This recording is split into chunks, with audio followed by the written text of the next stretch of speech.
Karoline Leavitt breaks Brad Pitt on live TV. America picks a side. The lights were warm, the cameras rolled, and Brad Pitt walked onto the stage like he belonged there, calm, charming, invincible. This wasn't a red carpet or a film premiere. It was Patriot Spotlight, the most watched political talk show in America, hosted by Alex Thornton, a man known for turning polite interviews into ideological battlegrounds. Brad was there to talk about Borders of Hope, a film inspired by real stories of migrant families. He came to speak from the heart. But sitting across from him was Karoline Leavitt, White House press secretary and rising conservative firebrand. She wasn't smiling. What most viewers didn't know was that weeks earlier, Leavitt had slammed Brad's film as Hollywood propaganda on national television. The producers didn't tell Brad that. The handshake was brief. The applause faded. Thornton leaned forward with a practiced grin. "Let's talk about Borders, Hope, and Truth." In that moment, something shifted. This wasn't going to be a promotional interview. It was going to be a battle. And Brad Pitt, for all his fame, was walking straight into it. Brad Pitt had walked onto countless stages in his life. Red carpets, award shows, fundraisers. He was a symbol of calm under pressure, of charisma refined by years in front of cameras. But the stage of Patriot Spotlight wasn't like the others. It wasn't lit by admiration, it was lit by expectation and judgment. As he took his seat across from Karoline Leavitt, the atmosphere was already electric. The audience, a mix of die-hard Trump supporters and Hollywood admirers, sat in anticipation. The applause had faded, but the tension remained. Leavitt's posture was poised, her eyes were sharp, and Brad, though smiling politely, sensed something simmering beneath the surface. Host Alex Thornton began smoothly. "Brad, your new film, Borders of Hope, has been called one of the most emotionally powerful stories of the year. What drove you to make it?" Brad leaned in, slightly voice warm. "It started with a boy I met during a charity visit to El Paso. His father had been deported when he was just 10. He had to grow up fast. Learned 2 languages, worked odd jobs, and now wants to be a writer. That boy inspired this story. It's not about politics, it's about people who refuse to give up." The left side of the audience clapped gently. The right side, mostly in red hats and patriotic shirts, remained still. Thornton turned to Leavitt.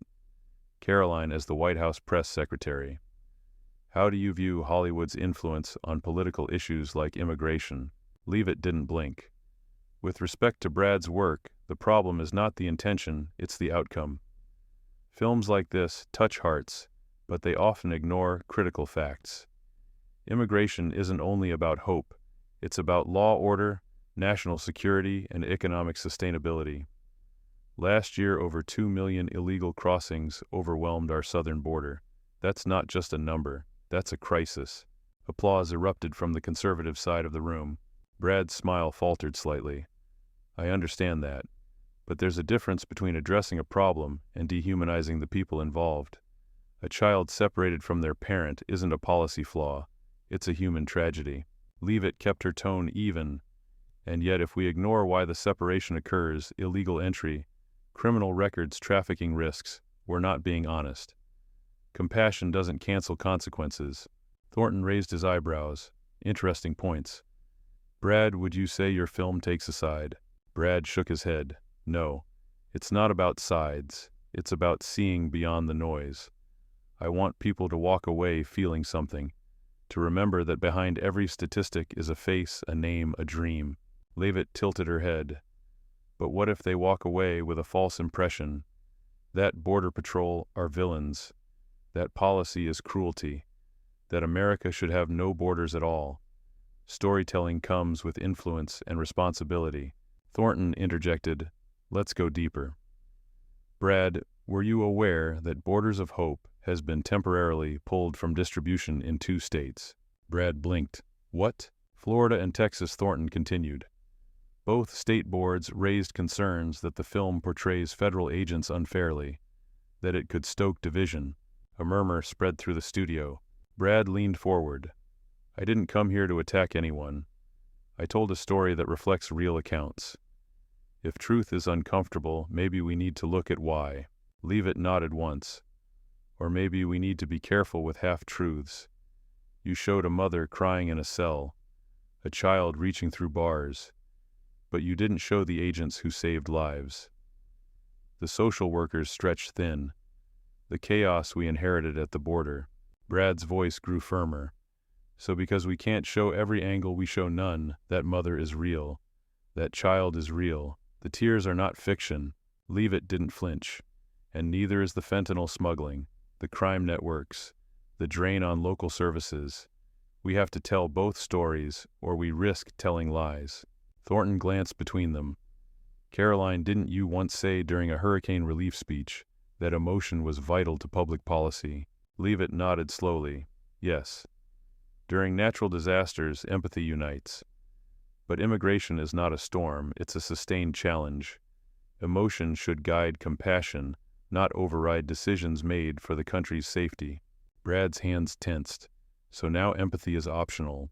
Leavitt responded calmly. No, it's situational. The studio quieted again. The cameras zoomed in as the tension built. Hashtags like Brad vs. Karoline and Hope or Reality began trending online. Thornton saw an opportunity. Brad, if someone watches your film and comes away hating the government, is that the fault of the viewer or the filmmaker? Brad took a breath. I can't control how people react, but I won't apologize for showing what I saw. Leavitt leaned in. Then don't be surprised when people question your motives. At that moment, a soft commotion erupted in the audience. A small group of college students wearing t-shirts with the film's logo stood up and clapped. The MAGA group booed in response. Thornton raised a hand to calm the room. Brad glanced at the students, then at Leavitt. I didn't ask them to do that. But maybe that says something. People are tired of numbers without faces. Leavitt's eyes narrowed. And others are tired of feelings without facts. The duel was now undeniable. It was heart versus policy, emotion versus logic, Hollywood versus the White House, and the sparks had only just begun to fly. The air inside the Patriot Spotlight studio was no longer thick with tension, it was electrified by it. The line had been drawn, and it wasn't just between Brad Pitt and Karoline Leavitt. It was between two Americas, one defined by sentiment, the other by structure.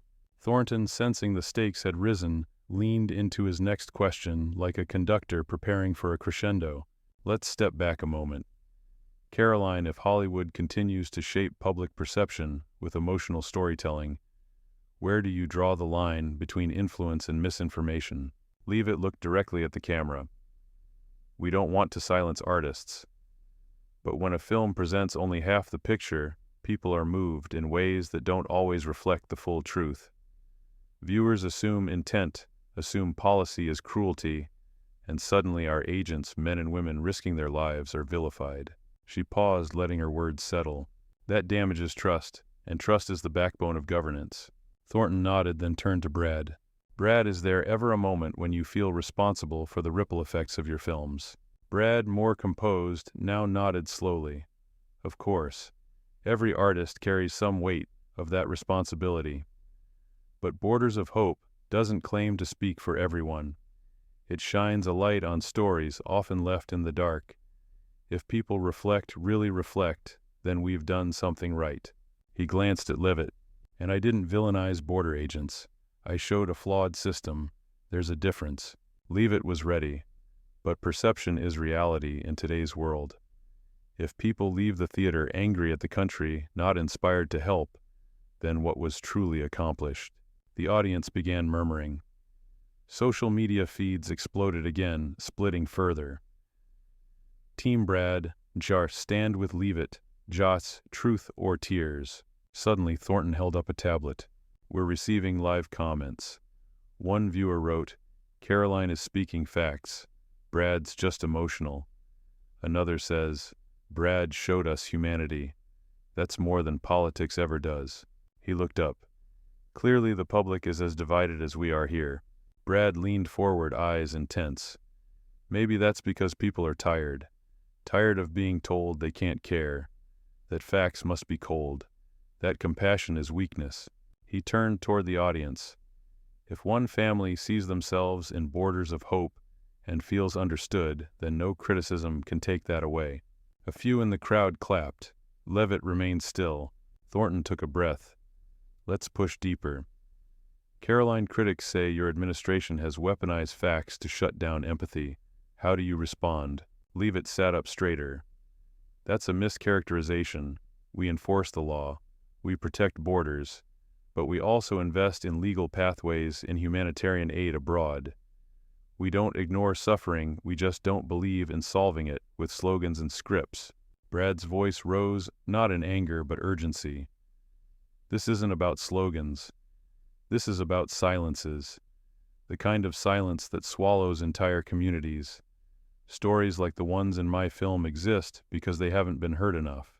He paused, and when we finally tell them we're accused of inciting division. Leavitt met his gaze. Not division imbalance. There's a difference. And the longer we pretend storytelling is neutral, the more polarized we become. Brad looked visibly frustrated now. His fingers tapped his knee. The audience could sense it. Maybe neutrality isn't the goal, he said quietly. Thornton interjected again, sensing they were nearing a boiling point. Brad, if this wasn't meant to be political, why promote it here on Patriot Spotlight? Brad looked at him almost surprised. Because I thought this was a space for dialogue. Because I believed we could talk about art without being forced into party lines. The studio fell silent. A new energy surged through the crowd. Some nodded. Some folded their arms. Leavitt broke the silence. You walked into the most political arena in America and expected to avoid politics. That's naive. Or strategic. Her tone wasn't cruel, just resolute. Brad turned to her, his voice tight. And maybe you came in ready to win, not to understand. Thornton raised both hands. Let's not lose the forest for the trees. Karoline, are you saying emotional films have no place in shaping public conscience? No, she replied. I'm saying they must carry the weight of the truth. Brad whispered more to himself than anyone, and sometimes truth starts with feeling. Just then Thornton's earpiece buzzed. He nodded, then addressed the room. We have breaking news. The online trailer for Borders of Hope just hit 15 million views. Half of those came in the last hour. The audience gasped. Brad looked down, processing. Leavitt stayed composed. This debate has stirred something, Thornton said. But what does it mean? Brad raised his head. It means people are listening. Maybe we've done more good than we think. Leavitt turned slightly. Or it means controversy sells. Maybe both, Brad admitted. The segment timer flashed red. Thornton stood. Let's pause here. We'll continue after the break. But one thing's clear, this isn't just a film debate. It's a mirror. And we're all seeing different reflections. As the lights dimmed for commercial, the audience remained frozen in thought. What had begun as a promotional interview was now a defining cultural moment. When the cameras resumed, the air in the studio felt heavier, like the silence before a storm. Thornton returned with a poised smile, but behind his eyes was the unmistakable spark of a host who knew a cultural moment was unfolding in real time. Welcome back to Patriot Spotlight, he said. If you've just joined us, we're in the midst of one of the most intense conversations this stage has ever seen. Brad and Karoline sat a little more rigid now, as if they'd both realized this was no longer just about a film or a policy. It was a clash of values, of identities, of two Americas staring across a chasm. Thornton wasted no time. Brad, before the break, you said neutrality might not be the goal. Can you explain? Brad took a breath. In a world so divided, maybe neutrality is just silence with better branding. When people are hurting, staying neutral isn't noble, it's avoidance. My film doesn't take sides. It takes a stance on humanity, on dignity. He paused, his eyes steady. And if that makes it political, so be it. The audience rippled with murmurs. A few clapped. Others stayed stone-faced. Thornton turned to Karoline. Your response. She didn't hesitate. We govern 330 million people. We don't get the luxury of ambiguity. Every policy has consequences. And we can't afford narratives that leave out half the picture. Brad interjected. So every story has to include a spreadsheet now. Karoline remained calm. No. But if the story only evokes tears without context, it's not storytelling, it's emotional engineering. The words landed hard. Thornton leaned in. Brad, do you believe Karoline is suggesting your film manipulates rather than enlightens? Brad looked frustrated. If shining light on suffering is manipulation, then what's indifference? Karoline's tone remained measured. You're not being accused of indifference. You're being asked to consider impact. Thornton turned to the audience. Let's get perspective. We've just received confirmation Borders of Hope will be discussed in a special segment at tonight's White House press briefing. A low murmur swept through the crowd. Brad blinked. So now it's official, a fictional film is on the government's radar. Karoline nodded. Yes, because perception shapes reality. And when that perception affects national morale, it deserves attention. Thornton jumped on the moment. Brad, did you expect Borders of Hope to reach the White House? Brad shook his head. No, I expected it to reach hearts. Karoline folded her hands. And it did. But hearts without heads create chaos. Thornton turned serious. Some on social media are calling this a cultural ambush. Brad, do you feel cornered? Brad's expression tightened. I came here to discuss art, not defend it like a criminal trial. But the moment I walked on stage, I felt the undertow. He looked directly at Karoline. And it's clear now. This wasn't a conversation. It was a setup. Karoline's response was sharp but even. You're not a victim. You're a voice with influence. And that influence has weight. If you can't carry it, don't complain about the pressure. Thornton, sensing escalation, raised a calming hand. Let's dial it back. Karoline, what do you think Hollywood owes the American public? She answered without pause. Honesty, not perfection, just honesty. Show the pain, but also the complexity. Because this country isn't just built on dreams. It's built on hard choices. Brad stood slowly. I'm proud of Borders of Hope. I'm proud of the lives it represents. And if this conversation proves anything, it's that the story matters. Thornton stood too. Brad, are you walking off? Brad hesitated. No, not yet. He turned to Karoline. I respect your role. I even respect your conviction. But this show wasn't about dialogue. It was about domination. Karoline rose to meet his gaze. And you walked in thinking you'd inspire without opposition. That's not dialogue either. The two stood silently facing each other. The audience was silent. Thornton stepped between them. We're at a moment, folks. Not just on this stage, but in our nation. Where truth, empathy, and duty collide, and what happens next will define more than a broadcast. He turned to the cameras. This is Patriot Spotlight, and this is America's conversation. He paused, then added, Brad, Karoline, if you had 30 seconds to speak directly to every American watching tonight, what would you say? Brad turned his voice calmer, but firm. Don't be afraid to feel. Don't be afraid to ask hard questions. And don't let anyone tell you that caring about people makes you weak. That's what Borders of Hope is really about. Karoline followed. Caring is strength, but clarity is survival.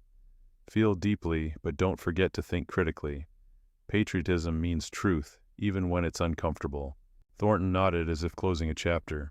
But just as the crew prepared to wrap, a voice from the crowd called out, What about those of us stuck in between? All eyes turned.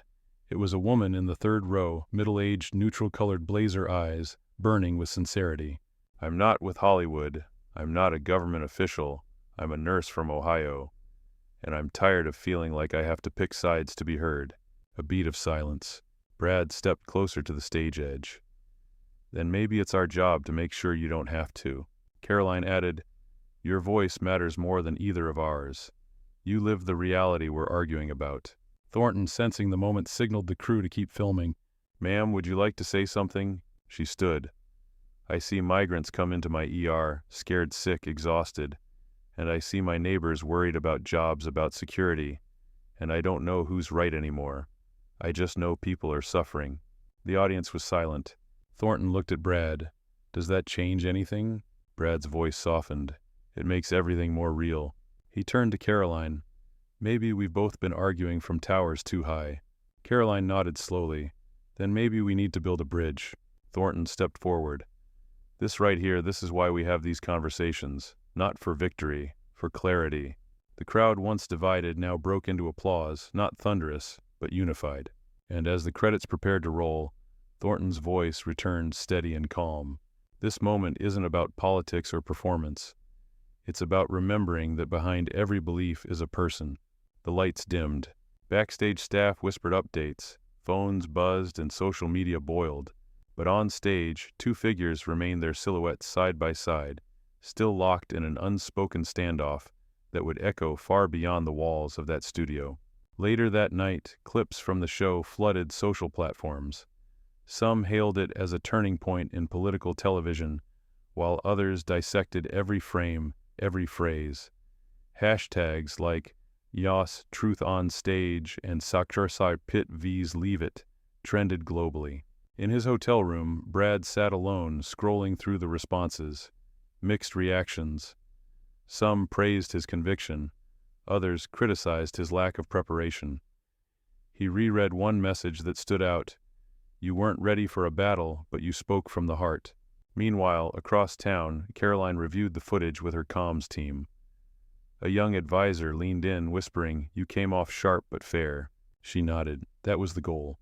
No victory speech, no celebration, just reflection, because both of them knew this was bigger than a broadcast. It was a signal that the country wasn't just watching, it was choosing, and the conversation was far from over. The morning after the broadcast, headlines erupted across every major outlet. From cable news to podcasts, radio shows to newspaper editorials, the event was dissected in every direction. Viewers, pundits, and political strategists all had one thing in common: no one could ignore what had just unfolded on national television. Some dubbed it the clash of the year. Others saw it as a mirror reflecting the state of the nation. Inside his hotel suite, Brad stared at the muted television. A replay of the night's interview played again, showing the moment the nurse from Ohio spoke. He watched her face, tired but resolute. It was her voice, not his or Karoline's, that haunted him. Across town, Karoline's phone buzzed with calls. The White House press office had scheduled a briefing to address the segment, but her mind was still at the studio, replaying not the confrontation, but the look on Brad's face when the nurse spoke. Something shifted in both of them. At Patriot Spotlight headquarters, Thornton sat in his office reviewing the broadcast. Ratings were through the roof. Viewer engagement had doubled overnight, yet he wasn't celebrating. He scribbled something on a notepad. Next time the middle matters. Meanwhile, social media boiled over. Clips of the broadcast were chopped into memes, sound bites, and highlight reels. Debates erupted in comment threads. Supporters of both sides claimed victory, while a growing number called for a new tone, one that included those caught between ideologies. In Washington, the president referenced the show in a morning statement. "We welcome the debate, but we must stay grounded in facts. America is built not just on stories, but on strength." Simultaneously, Brad's publicist released a statement. Brad Pitt appeared on Patriot Spotlight to share a message of unity and human dignity. He stands by the intent of his work and values open dialogue even when it becomes uncomfortable. Karoline, asked to comment, appeared later that day on a morning talk show. "We need more conversations like this, not to score points, but to understand each other. Last night was intense, but it was necessary." By evening, public opinion began to crystallize. Not into camps, but into questions. Talk radio hosts posed it bluntly. Is America finally ready to have the hard conversations, or are we just shouting across the divide? Back in Los Angeles, Brad walked through a community garden run by one of the organizations his film supported. Surrounded by volunteers, he planted a tree with a young boy who had crossed the border with his mother 2 years ago. Cameras clicked, but Brad didn't speak much. He let the action speak for him. Karoline, on the other hand, joined a round-table discussion hosted by a centrist news outlet. The panel included educators, healthcare workers, veterans, and yes, artists. She listened more than she spoke. The nurse from Ohio appeared via video call. "We keep talking about sides, but life doesn't come in red and blue," she said. "It comes in bills and babies, patients and paychecks. We need less theater and more listening." The panel nodded. Karoline did too. The next week, a university in Boston invited both Brad and Karoline to speak at a civic engagement forum. Surprisingly, both agreed. The event would be open to students, broadcast live, and moderated by a historian known for bridging divides. On the day of the event, the auditorium was packed. Students wore shirts supporting both guests, but also some with simple messages: listen first. Brad was introduced first. He walked out not as a star, but as a citizen. His remarks focused on the responsibility of artists, not to provide answers, but to provoke questions. When we tell stories, he said, we're not crafting policy, but we are shaping perception. And with that comes responsibility. Karoline followed. Her speech was concise but powerful. Government exists to serve reality, but we need storytellers to remind us why reality matters in the first place. During the Q&A, a student asked, if you two disagree so strongly, why keep talking? Brad smiled. Because silence solves nothing. Karoline nodded. And because every democracy depends on disagreement, civil, clear, courageous disagreement. The room erupted in applause. Backstage, Brad and Karoline shook hands. No cameras, no script. Thank you for showing up, he said. You too, she replied. We owe the nurse from Ohio that much.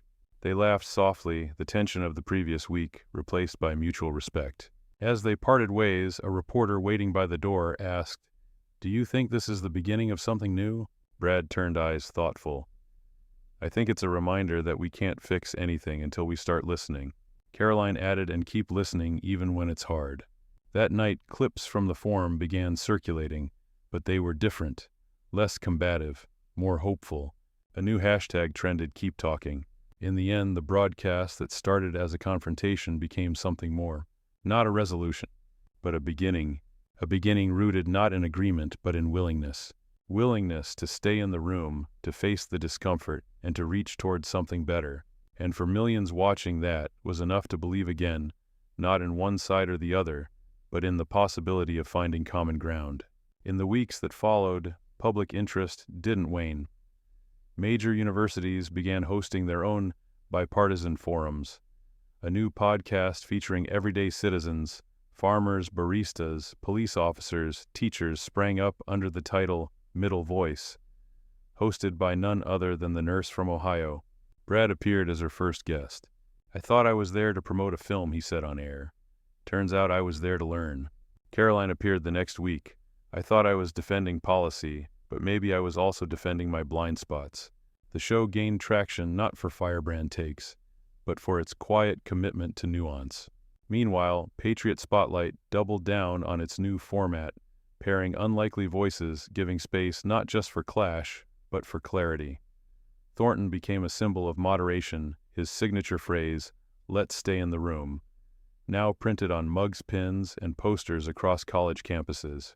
The cultural ripple continued. A streaming platform greenlit a docuseries chronicling the aftermath of the Brad-Karoline debate. Tentatively titled Between the Lines, it would explore how one televised disagreement triggered a national reconsideration of discourse. In classrooms, teachers used clips from the interview to teach media literacy and rhetorical analysis. And in homes, conversations slowly changed. Not everywhere, not overnight, but enough. One evening, Brad walked into a bookstore and found a shelf labeled Bridging America. His film was there next to a paperback written by Karoline, an exploration of political dialogue in polarized times. He picked it up smiling. Later that month, they met again, this time in front of a joint congressional committee, exploring cultural responsibility in media. Neither spoke as adversaries. They spoke as contributors.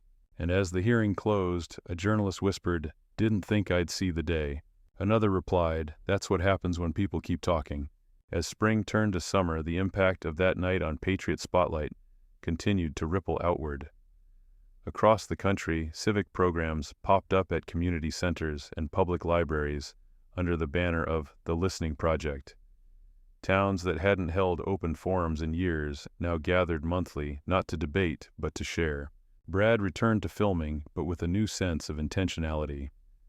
In interviews, he spoke less about box office numbers and more about social cohesion. He began producing short documentaries focused on immigrant families and the Americans helping them adapt. These were not advocacy pieces, but windows into the human experience stripped of slogans. Karoline, meanwhile, emerged as a more nuanced public figure. Still fierce in defending policy, she now regularly invited opposing voices into White House press briefings. Her press room earned praise from unlikely quarters, with one liberal commentator tweeting, You may disagree with her politics, but Karoline Leavitt is setting a new standard for transparency. Their efforts, independent yet oddly aligned, began to redefine how celebrity and public service could intersect. Instead of sound bites, they modeled substance. Instead of rebuttals, they fostered reflections. On the one-year anniversary of their televised encounter, Thornton hosted a commemorative special. It featured educators, students, veterans, and even factory workers, all reflecting on what the moment meant to them. One teacher shared, "My students now write essays titled, 'How to Disagree.' That never happened before." A high school senior added, "They showed us that disagreement isn't division, it's an invitation." The final segment featured Brad and Karoline seated together on a modest stage without lights or fanfare. Just 2 chairs, a table, and a pitcher of water. Thornton's only question was simple: what changed? Brad answered first. "I learned that impact isn't always about what you say. It's about what you stay for." Karoline nodded. "And I realized you can be right and still need to listen." They looked at each other, smiled. As the special concluded, a narrator's voice carried over soft background music. This journey began with disagreement. It moved through discomfort, and it arrived at something rare in today's world: understanding. Not total agreement, but respect. Not silence, but meaningful exchange. The camera slowly panned across a quiet audience, many of them moved reflective. If this story sparked something in you, hit subscribe. Share this video with someone you respect, even if you don't always agree. Because what matters most isn't winning the argument, it's staying in the conversation.